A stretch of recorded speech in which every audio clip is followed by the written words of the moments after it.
Um atentado frustrado nas proximidades do aeroporto de Brasília.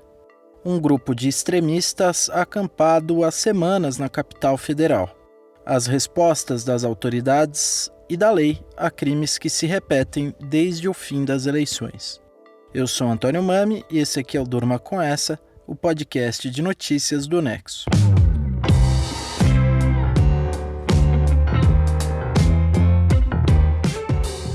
Olá, eu sou a Letícia Arcoverde e estou aqui com o Antônio para apresentar esse podcast que vai ao ar todo começo de noite, de segunda a sexta, sempre com notícias instigantes que podem continuar a ecoar por aí.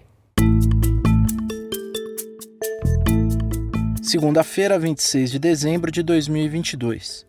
Dia em que a Polícia Civil do Distrito Federal identificou Alan Diego dos Santos como participante na tentativa de explodir um caminhão-tanque nas proximidades do aeroporto de Brasília. Ele foi apontado pelo empresário paraense Jorge Washington Souza como seu cúmplice no atentado descoberto e frustrado pela polícia no sábado, véspera de Natal. Segundo as autoridades, Alan Diego já deixou a capital federal, não tem advogado constituído e não foi encontrado pela imprensa para dar sua versão dos fatos. Jorge Washington foi preso em flagrante no próprio sábado, dia 24, e confessou ter montado o explosivo. De acordo com informações do portal UOL, ele disse à polícia ter entregue um artefato explosivo com emulsão de pedreira a Alan Diego, que teria colocado esse artefato na carga do caminhão-tanque. O explosivo foi retirado a tempo. Segundo depoimentos do empresário à polícia, o plano inicial era causar uma explosão numa subestação de energia na cidade satélite de Taguatinga e assim, nas palavras dele, instaurar o caos. A ideia seria gerar um cenário de desordem que tivesse como resultado a declaração de estado de sítio no país e subsequente intervenção das Forças Armadas. A tomada do poder pelos militares é a principal reivindicação de bolsonaristas radicais que não aceitam a vitória de Luiz Inácio Lula da Silva nas eleições presidenciais de 2022. Jorge Washington disse à polícia que está em Brasília desde novembro. Ele trabalhava como gerente de um posto de gasolina em Xinguara, do Pará, e foi de carro à capital federal para se juntar a acampamentos bolsonaristas que ocupam pontos como a Praça dos Três Poderes e as imediações do Palácio da Alvorada. As autoridades encontraram o empresário em um apartamento com um arsenal de pistolas, revólveres, fuzis, carabinas e munições avaliado em R$160 mil. Washington tinha licença de colecionador, mas a posse das armas estava irregular. De acordo com o jornal Folha de São Paulo, ele disse à polícia que o que o motivou a comprar o arsenal foi o discurso armamentista do presidente Jair Bolsonaro, para quem, abre aspas, o povo armado jamais será escravizado, fecha aspas. Washington também afirmou que o seu plano foi concebido num acampamento bolsonarista frequentado por ele na capital federal. Nesse domingo, dia 25, a polícia encontrou 40 quilos de explosivos numa zona de mata, no Gama, cidade vizinha a Brasília. Não foi estabelecida uma conexão entre esses explosivos e os artefatos que foram encontrados no caminhão-tanque próximo ao aeroporto. A Justiça do Distrito Federal converteu em preventiva a prisão do empresário por porte e posse irregular de armas de fogo, além da fabricação de explosivos sem autorização. Segundo o delegado-geral da Polícia Civil do Distrito Federal, Robson Cândido, Jorge Washington também foi autuado e vai ser investigado por crime contra o Estado Democrático de Direito. Futuro ministro da Justiça do governo Lula, o senador eleito pelo Maranhão Flávio Dino classificou a tentativa de explodir o caminhão-tanque como terrorismo político. Ele chamou os acampamentos bolsonaristas de incubadoras de terroristas. O presidente do Senado, Rodrigo Pacheco, afirmou que o ato é análogo ao terrorismo. Já o ministro da Justiça do governo Bolsonaro, Anderson Torres, disse que a Polícia Federal participa das investigações e que aguarda as conclusões oficiais para as devidas responsabilizações.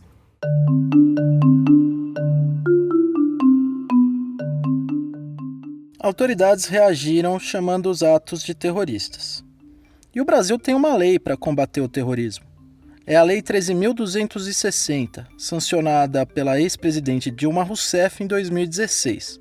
Mas essa lei pode ser aplicada para o George Washington e para os outros bolsonaristas que semearam desordem em diferentes partes do Brasil desde o fim das eleições, bloqueando estradas, depredando patrimônio público, colocando vidas em risco? A Lei 13.260, conhecida como Lei Antiterror, foi sancionada às vésperas da Olimpíada do Rio. Na época, o Estado Islâmico vivia um momento de força no cenário internacional, avançando pela Síria e cometendo atentados em capitais europeias. Como evento mundial de grandes proporções, os Jogos Olímpicos no Brasil eram um alvo potencial para o grupo terrorista. Também tinha a pressão de organismos internacionais contra a lavagem de dinheiro, como o GAF, Grupo de Ação Financeira Internacional. Uma lei antiterrorismo seria um obstáculo ao uso do sistema financeiro brasileiro por essas organizações criminosas. E o país também tinha passado, não fazia muito tempo, pelas jornadas de junho de 2013, a onda de manifestações de rua em que houve episódios de patrimônio público depredado por manifestantes mascarados, integrantes de um grupo conhecido como Black Blocs. Por causa do passado autoritário do Brasil, que viveu uma ditadura de 1964 até 1985, e do histórico de repressão da polícia brasileira, o projeto da Lei Antiterror foi alvo de intensa discussão no Congresso Nacional. Quem explica isso é o Guilherme France, autor do livro As Origens da Lei Antiterrorismo. Quando a lei antiterrorismo estava em discussão no Congresso Nacional, havia previsão de que atos com motivação política e ideológica poderiam ser considerados terroristas. Durante a tramitação desse projeto de lei no Congresso Nacional, a previsão dessas motivações como motivações terroristas foi retirada do projeto de lei, no que foi considerado uma grande vitória dos movimentos sociais. Havia uma preocupação de perseguição dos movimentos sociais, que a lei antiterrorismo fosse utilizada para enquadrar esses movimentos, como MST, MTST, os Black Blocs, enfim, se a lei se o projeto de lei mantivesse a motivação política ideológica como possíveis motivações de atos terroristas, haveria aí uma grande chance de que diversos outros tipos de movimentos fossem enquadrados por setores reacionários dos órgãos de aplicação de lei, Ministério Público, Polícia, Judiciário. Então, a experiência histórica brasileira mostra que isso é um risco bastante real, né? Esses movimentos sociais foram enquadrados como Lei de Segurança Nacional, na Lei de Organização Criminosa, o que acabou levando essa mobilização que foi bem sucedida.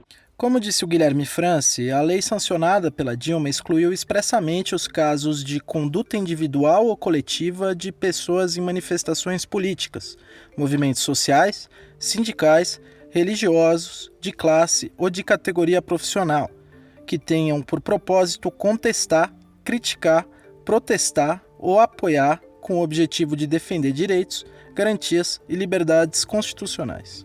Ficou definido como terrorismo o uso ou ameaça de uso de meios capazes de causar danos ou promover destruição em massa, sabotar o funcionamento de meio de comunicação ou de transporte, ou atentar contra a integridade física de pessoas, desde que, primeiro, esses atos sejam feitos por razões de xenofobia, discriminação ou preconceito de raça, cor, etnia e religião, e, segundo, esses atos sejam cometidos com a finalidade de provocar terror social ou generalizado.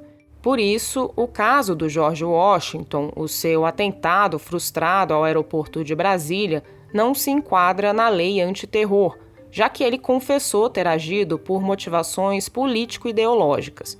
Mas o ato cometido no dia 24 tem outras implicações na esfera penal. A legislação brasileira foi recentemente alterada pela lei que trata dos crimes contra o Estado Democrático de Direito.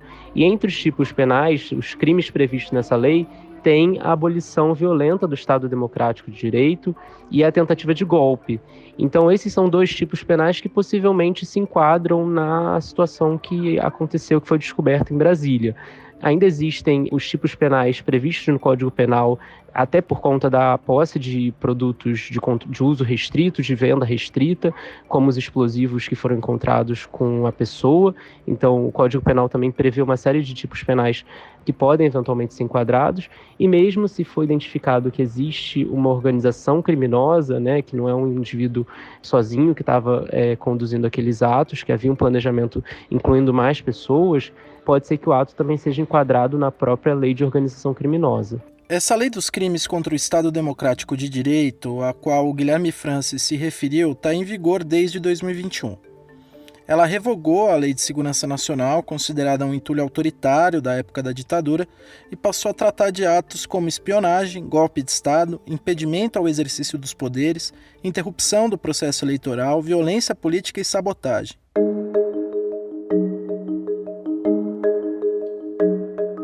O atentado frustrado ao aeroporto de Brasília acontece às vésperas da posse de Lula, em 1º de janeiro, e faz aumentar a tensão em torno do evento, que vai contar com um grande público de simpatizantes do presidente eleito, chefes de Estado e shows.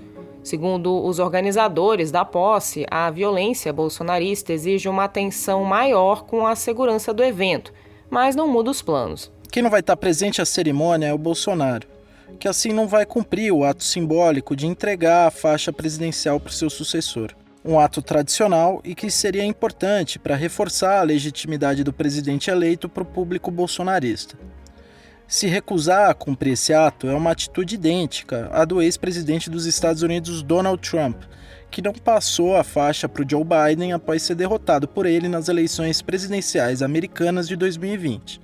Trump e seus apoiadores afirmam, sem apresentar provas, que a disputa foi fraudada. Admirador de Trump, Bolsonaro seguiu à risca o roteiro do colega americano nas eleições brasileiras. Contestou constantemente o processo eleitoral, colocando em dúvida as urnas eletrônicas e a lisura do Poder Judiciário, insuflou o golpismo entre os seus apoiadores, a ponto de um deles tentar explodir um caminhão-tanque nas proximidades de um aeroporto. Nos Estados Unidos, o evento que marcou o ápice do golpismo de Trump aconteceu em 6 de janeiro de 2021, quando uma turba de apoiadores do ex-presidente invadiu o Congresso americano para evitar a formalização da vitória de Biden nas urnas. 5 pessoas morreram na ocasião. No dia 19 de dezembro de 2022, quase 2 anos depois da invasão, um comitê do Congresso americano que investigou o episódio apresentou o seu relatório final.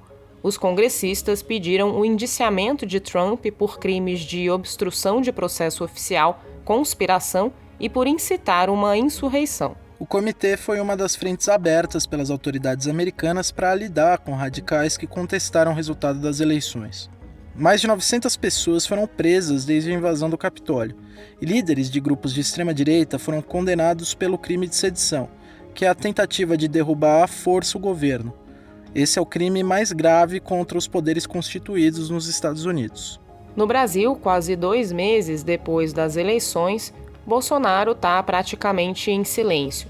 Até agora, ele se limitou a pedir que seus apoiadores não bloqueassem estradas, participou de cerimônias militares sem proferir uma palavra e usou muito pouco as redes sociais, o seu principal meio de comunicação. Ele também tem participado de orações com radicais que estão acampados em frente ao Palácio da Alvorada. Não condenou em nenhum momento ações como a de George Washington e os seus possíveis comparsas, nem o vandalismo de apoiadores em frente à sede da Polícia Federal em Brasília, que botaram fogo em ônibus e carros no dia da diplomação de Lula. Enquanto o presidente silencia, seus apoiadores afirmam, sempre sem apresentar evidências, que atos violentos como esses são ações de infiltrados.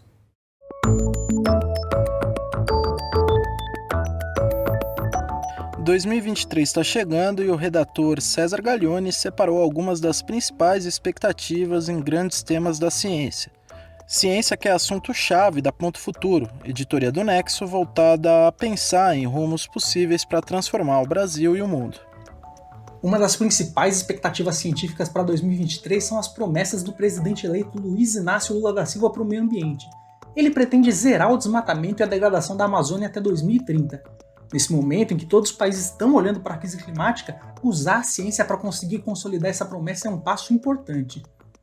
Na astronomia, um destaque é a NASA, a Agência Espacial Americana, preparando os passos finais para a missão Artemis em 2024, que vai levar seres humanos de volta para a Lua, ensaiando um pouso em Marte que pode acontecer até o fim da década.